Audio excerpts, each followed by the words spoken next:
U.S.-Israeli airstrikes on Iran started February 28, 2026, triggered by the killing of Supreme Leader Ali Khamenei.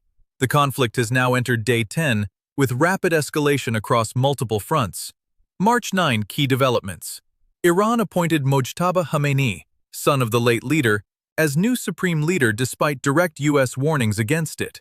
This leadership change happened hours ago amid ongoing strikes. Israeli jets conducted fresh attacks on Tehran tonight, targeting military infrastructure after nightfall. Iranian state media confirms explosions heard across the capital.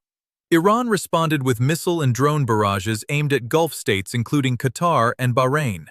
These attacks mark the first direct hits on GCC countries in this conflict. Global oil prices surged over 15% today due to threats against the Strait of Hormuz, through which 20% of world oil flows. Analysts warn $150+ barrel imminent if closure occurs. Casualties mounting. 7th U.S. service member confirmed killed in action.